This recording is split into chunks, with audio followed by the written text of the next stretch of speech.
Hey folks, it has been a hot minute, but welcome back. And I'm back, hopefully to fortnightly, because it's been, what, 5 weeks since I recorded a video. I've been a bit busy. Some of you might know, some of you might not, but yes, very busy. And I thought I'd get back to it. That's why I'm recording on a Monday, not on a Friday. And hopefully I'll leave an update, upload it today. But for now, let's get straight to the content. Let's get straight to what is the FriendlyElec NanoPi Zero2. Because look at this thing. It is absolutely tiny. It is stupidly tiny, still well priced given all the global increases in pricing. And I believe it's actually really well made and very capable. I've got a few ideas of what I want to use this for. So what we're going to have to first do is look at the specs and look at where we can get it, I guess. Now, this is what I call an eSBC, and I'll explain that as well, but it basically means it's headless. There's no HDMI port. This is a little powerhouse designed to sit there and run your Docker containers or whatever you need it to do. Now, if we jump over to the computer here, let's just have a look at this product page, because this blew my mind a bit. Look, I'll blow it up for you a bit. 27 bucks off the bat. Now, I ordered the 2 gig of RAM version because I wanted 2 gig of RAM, and I got the case because the case is cool. I didn't get a Wi-Fi module, but you can. It's just an M.2 slot in there. You can get eMMC modules if need be, but no thank you. So it's essentially an RK3528A with a lot added onto it, like an impressive amount of stuff added onto it. You got USB Type-C on the go with 5 volt. You got USB Type-A over here, so that's your standard connectivity. You got your eMMC slot. You've got Gigabit Ethernet, so they've added external support for that. You got tiny little GPIO header, but you do have an extension if you want to add more. It's LPDDR4, which is pretty awesome. Oh yeah, if you weren't aware, Quad A53 is that SoC. So yes, it's not the latest. However, still more than powerful enough. Wi-Fi support, of course, now it's a single lane M.2 2230, so it doesn't have to be Wi-Fi you stick in there. You could stick a little Hailo module or something in. And it supports all of these, so Debian 13, Ubuntu Noble, they've got their friendly WRT kind of open WRT, and they've got even more than this, like with 6.1 kernels. That even says 6.10, I thought it was 6.1, and we'll find out. So when I was looking at this, I got really excited, had to buy it straight away, still really excited, hence I'm making this video.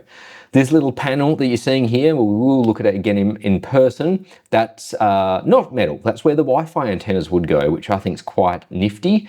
You've then got your system light, which blinks a heartbeat when it's booted. You've got your user LED, you've got your SD card slot, and you've got your your recovery, and your reset button on the side as well. You can see quick wraparound of what's on the board here, and on the bottom you can see there is the FPC GPIO expansion and that 2230 M.2 E-keyed slot, which I think is excellent.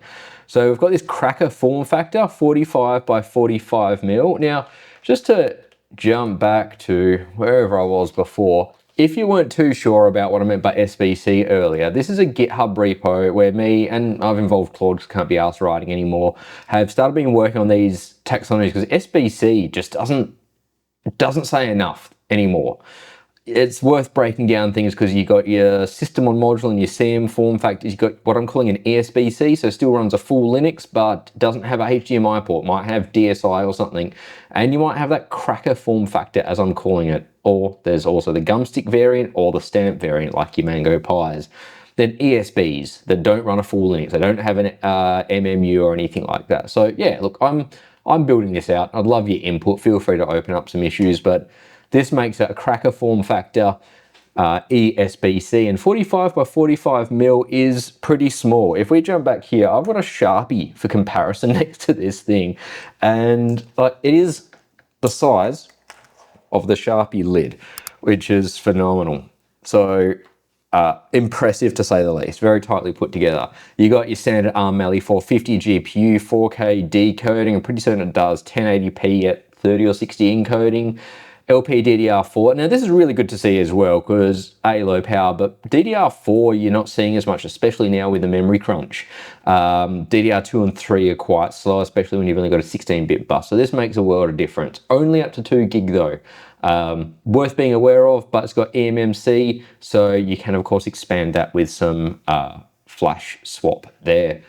You've got your connectivity ports, you've got GPOs via that breakout, you've got the serial debug with that little header that I showed you at 1.5 megabits, so not too bad there. Your buttons, you've got an RTC battery support, you got running temp of up to 80 degrees Celsius, which is great if you live somewhere like Australia. You've got a huge amount of OS support. You've got an SDK with a 6.1 LTS kernel. And again, 7's come out now, but 6.1 is still acceptable. 5.15 is still acceptable. So you people pissing and moaning in the comments, it's appreciated because it's engagement, but this isn't your latest and greatest desktop computer. You've got a vendor that's got to support an SoC. They've got to build out an SDK. Then, you know, the manufacturers have to build their images. So it takes a little bit. And then, of course, you can see some pictures of it here and how it all attaches together, which I think is pretty neat. Now, if we go back and have a look at it, came in this box. I bought it from the YouYeeToo store. So Charles and the team there are fantastic. I thought I'd support them. They're active on Reddit if you ever want to have a look over there. And you can see it comes with the little certificate in there, and it comes with the rubber feet underneath. So you can actually open it up and get into the screws without destroying the rubber feet. Let's have a quick look firsthand at what's in there. I'm going to use my Kaiweets electric screwdriver because I've really taken a liking to this recently. They sent it to me a while back, and I'll leave a link below to the Amazon store. But the battery seems to last forever. And if you do 3D printing, it's really handy to have an electric screwdriver that has adjustable torque. There we go. So cracking it open, you can see, just lost the screw. There we go. They've even got a slight cutout here to leave you room for the cables and the M.2 when you fit it. And then, of course, you've got a pretty stock standard tight integrated package there. That's a bit easier to focus, or I might even want to focus up close, but not usually. Now, this entire aluminum case is going to be acting as the heat sink. So I won't take it apart, but you can understand on the other side of this where all of your ICs are, there's going to be some thermal compound, and then this is going to be the heat spreader for it. So I won't bother putting that back together right now because we don't have to. What I will quickly also show you though is if you do want to get it from YouYeeToo, they've got a few different options here, the same combos, and they also have their own wiki, which I love. They support the products that they sell with at least some basic data to get you going, and then they link, I'll let Charles know about that, to the full wiki. So you don't have to buy from one store and then go hunting on another store. However, the the wiki entries for the FriendlyElec products is amazing. Now, I've never used their products before. I did not know just how comprehensive they got. So setting everything up, using every different version, so Friendly Core, Debian here, even like changing the startup logo if you want to OEM it, creating custom images, backing up and restoring the image, all sorts of stuff like this, even just getting started with Linux. So ADB is not enabled by default, but it gives you information to go and do that. And they've got lots of reference information here. So I was really impressed. Now, when you go to download the image, you've got Baidu Cloud or Google Drive. And when you go to Google Drive, it's nice and organized. So under official images, you can just grab the image that you want, which for me was Debian Trixie. What I've also noticed though is that there is a platinum partnered ambient release, which is excellent. So that is somewhere in here, 02. There we go. We've got some, it's a community build, but we've got a 6.18 or a vendor 6.1 image there of Debian 13. There's also Diet Pi, so they just refer to it as NanoPi, not FriendlyElec here, but you've got a Diet Pi build for this as well, which is some great support. Now, of course, before I go any further, I should quickly do that little lovely thing that's always necessary, and that's just thanking PCBWay. Now, PCBWay have been a long-time sponsor of this channel for a very good reason. They're good people. I use their products, and you don't even have to be into PCBs. Right now, they've got their 12th anniversary Make Ideas Stand Out with color competition. I've done one of these color competitions, or not color competition, but PCB design competitions before for them as well, and it's awesome.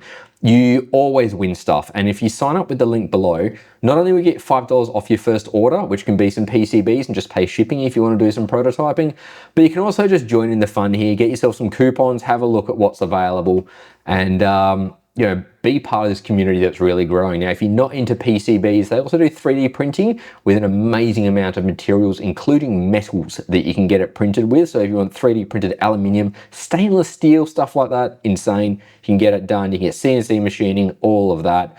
Or just go and buy some stuff from their module store. I get modules from here, even to stock in my store. So thank you, PCBWay, for continuing to sponsor this channel. Thank you to you guys for using the link below, signing up for a free account, no credit card required. It really supports me as well because they pay me to make these videos. In fact, they effectively paid for this device. So thank you, PCBWay. Now, moving on. What we're going to want to do to get started with this is pretty much just plug it in. Now, I have already gone ahead and flashed the image to the SD card. And what I thought was quite amazing, what I didn't expect is that back over here, this image that I downloaded, I thought, oh, I'm gonna have to use the, the Rockchip tool to flash the SD card. No, you can just use Win32 Disk Imager, or I used Platima Etcher, and it works perfectly fine. They even cover that in here, give you instructions. You don't have to use any of the special Rockchip stuff. And they've got instructions for Mac, Linux, and Windows, depending on what you're doing in here. So there's a bit of variation, but yeah, again, great amount of information, including different ways of flashing the eMMC without having to use the Rockchip tool as well, so SD card to MMC. Now, what I'm going to do here is pretty much just plug it in. I've already enabled ADB, and we can jump straight into it. And I don't think there's going to be too much to show. I've had a quick twiddle with it. There's one kind of gotcha, or one interesting design tip, which will be explained by the SD card flashing feature and some of their instructions in here. But otherwise, it is a standard eSBC in my mind that I think just works. So I'm going to jump back over here, PowerShell session, and if you've got ADB devices, it already shows up there. So I can just go ADB shell, bam, we're on our 02. Do we have NeoFetch on here? Let's just, haven't got any networking installed. So if we have a look at free-m, there's 227 meg chewed up by a few things. That's going to be PolKit-D, Network Manager, Modem Manager, and whatnot. You can stop those if you want. So I think it's just PolKit-D. No, it's System-D, PolKit. I can't even remember. Doesn't matter though. You can free up a bit more RAM if you want. Now we've got our 4 cores there, A53s, as I said, more than capable enough for general eSBC work. You can run a pile of Docker containers on these without worrying about it. Now, normally, this would expand to fit your SD card. However, you might notice that this is an overlay format.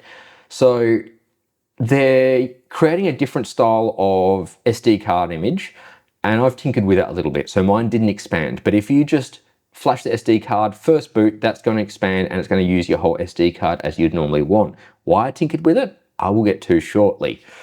And everything is pretty much as you would expect. It's configured pretty solidly at etc app sources.list. It's using the Alien mirrors, so you might want to change that. That's again pretty normal to see. This has effectively booted up and worked straight away though. So what I'm going to do now is I'm going to unplug it from here and I'm going to plug it in just over there where it's got a network connection as well. Now, it doesn't have PoE. I think PoE would be really cool. There are some ways you could technically add it. So I've got PoE injectors. I'll show you one of those actually because that is an option that you might find interesting. One moment. Sorry, when I say PoE injector, I meant PoE splitter, and it was actually right next to me. So I stock these in my shop, and what they are is PoE in, and then on the output, you've still got your network pass-through, and you've got your USB Type-C. So for any non-PoE device like this, this just PoEs it for you. And I'll even show this for you. Let me grab a longer network cable, and I'll plug it in with that, and you'll see it working. All right, the magic of editing PoE into there, just to my little cheap switch over there. That's got power, and look at that, that's got power.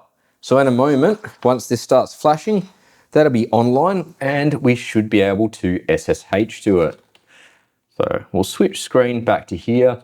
These things have been booting pretty bloody quickly in my testing, and last I checked, that was the IP that it had. There we go. Default username is Pi, password is Pi. And as you could see, that would have booted in just a few seconds. So now we can do sudo apt install neofetch and make sure that the networking is working as we expect it as well. But sudo apt and sudo apt install neofetch. Now, to talk about this little bit of interesting that I have done with the SD card, it's really is because of this overlay format. The issue there is I want to run Geekbench and I want to benchmark this thing, since obviously it's got, you know, good cooling and everything like that, but Geekbench really needs that 2 gig of RAM. So I need to enable swap, but you can't create swap space on an overlay format file system because the swap on command fails. It doesn't actually support it, which is a little bit interesting. So is that, but probably just needs a few little updates. So before I booted the first time, on my computer, I just created a little 3 gig or so random size partition at the end of the SD card so I can create some swap space. And I'll show you that in a tick. And then that means I'll be able to run my benchmarks on that. But meanwhile, this is working perfectly happy with only that PoE splitter power, which I find amazing. These things are very, very, very helpful. So what I'll do is, this is going to install now. I just like neofetch, like I like htop. It's still not there. All right, does it even have htop? Whoop. No. All right, well, at least have a look at htop.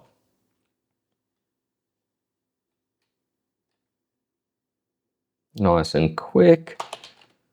There we go. And so if we sort by memory, and in htop you can click, some people don't realize, find a E, network manager, modem manager, polkit D. As I said, chewing up a bit of RAM, but really not a huge amount worth worrying about. So now I want to do make swap dev eMMC 0p10. These things need to be run as sudo, you can even do that.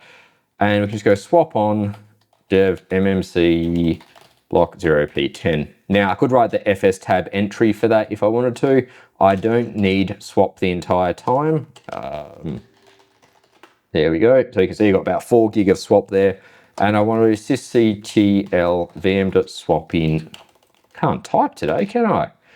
Now this equals 1. Now I googled it just before. 0, sometimes still OOMs. So 1 is kind of a last resort.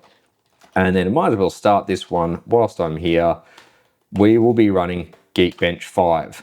Now, that's off to the races. 5 doesn't need that swap, so that's going to stay all in memory. But we do need to put this on our SBC tier list. Now, I don't know if you've seen this, but I'm starting to rank all of my SBCs based on a number of factors.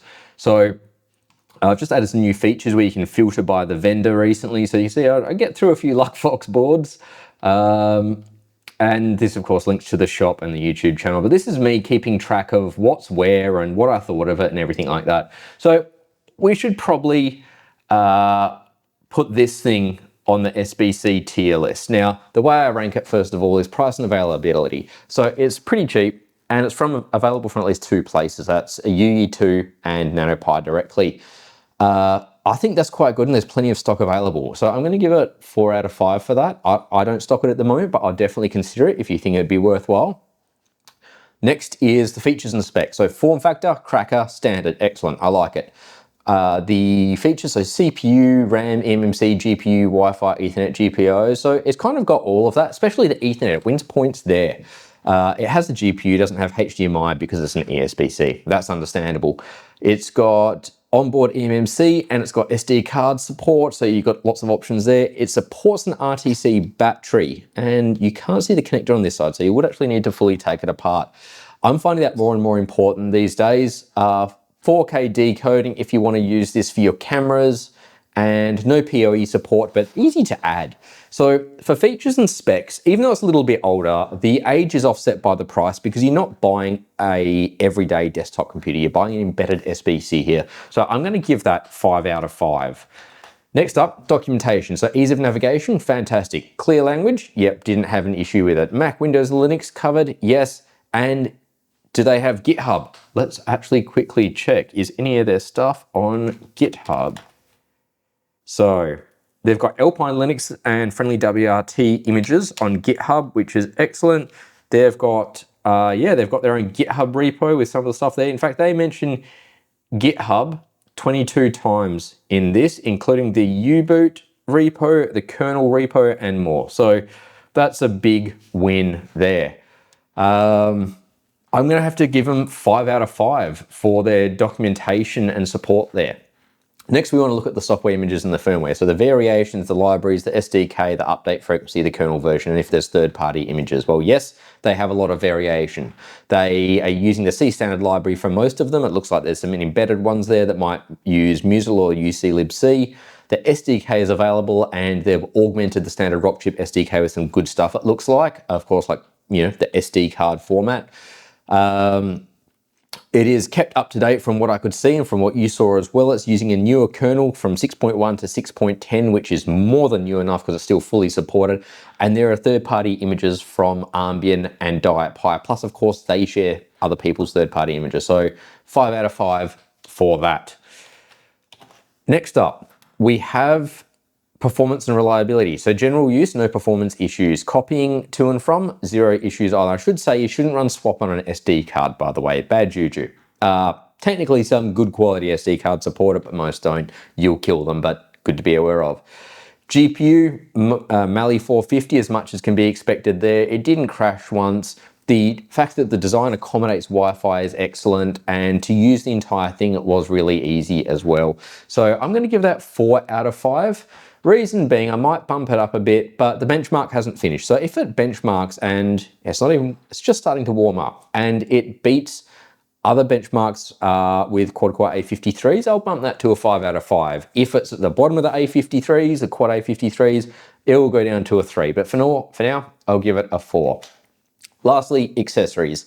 So power accessories it's compatible with because it's USB Type-C. PoE it doesn't have. MIPI DSI and CSI it doesn't have. It's got 2 different storage options plus the E-keyed M.2 slot, which is interesting. It has the breakout option through the FPC connector, and it comes with optionally eMMC already in it, Wi-Fi already in it, and the case that you can get with it. And I didn't have to assemble this. This came pre-assembled. So the fact that I can't reach the connector for the battery is a little bit annoying. That's probably the only thing that's gonna down rank it there. I think otherwise, for what it is, it's extremely capable. So I'll probably give that a 3. Now that means that we're giving this one out of a total, what's that, potential 30 points. We've got 4, 5, 5, 5, 4, and 3. So we have trimmed 4 off it. So that gives it 26. And if we go back over to this SBC tier list, 25 and up gets an S tier. So congratulations, FriendlyElec. You have just made the first product of yours I've ever tested straight into S tier, along with some of my favorite products. So that's really, really amazing. This benchmark should be close to finished. Oh, it's getting so close. So I'll let this keep running and I'll put the benchmark links below so you can have a look as well. It's either going to be a 25, 26 or a 27. So either way, it's going to be an S tier, regardless of that benchmark, just because it is such a cool little product. Now, oh, I forgot I've actually still got, no, it doesn't work. There it is. I've got this little overlay I keep forgetting to turn on. Now, lastly, I want to give my patrons some credit because these folks are awesome. It's continuing to grow. I've got a few members now, and as you can see, June 6th was the last video, Jesus. And the support is fantastic. So, pardon me. If you want some support with your SBCs, if you want to support me, see some behind the scenes stuff, watch these videos without ads on them, then go and sign up. You can join for free just to see the posts and keep apprised of what's going on. But membership starts as little as $4 Australian a month. So that's about what, $3 freedom dollars, or that'll be about probably $8 freedom dollars. Yeah, $8. So not much. And if you do make too much money and you want to be really generous, you get a lot of benefits to giving me your hard-earned cash. That's going to be about 70 or 80, probably about $70 US a month there. No one signed up for that. I just thought, you never know. So I'll put the option up there. But thank you to all of my patrons that are supporting me. You guys are absolutely awesome. I do want to thank again PCBWay. It's been years now and they continue to support me. They continue to support the community with these awesome celebrations and these awesome giveaways that they do. So you can get free stuff just from participating, even if you don't win.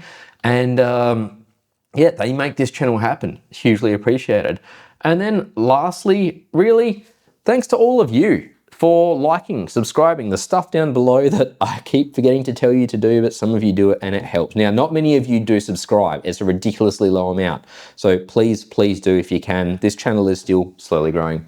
Any feedback you have, always welcome. I'll put links below for this adapter, for the screwdriver, who also has a light I forgot to turn off, and a few other things like that that you might like. And if you have any feedback, reach out anytime, shoot me an email, go have a look at the shop if you want, as I'm constantly adding new stuff. And what's this video length at? Probably 20 minutes.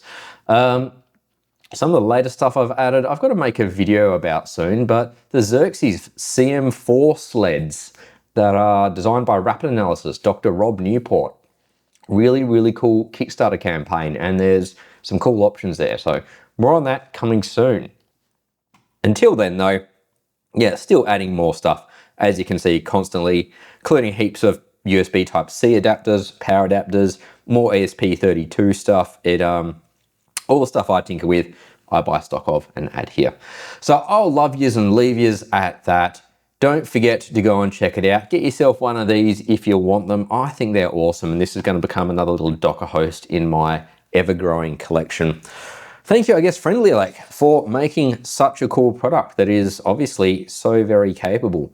The benchmark links will go up below shortly. It will be listed on the SBC tier list in the very near future, pretty much as, what was I doing there?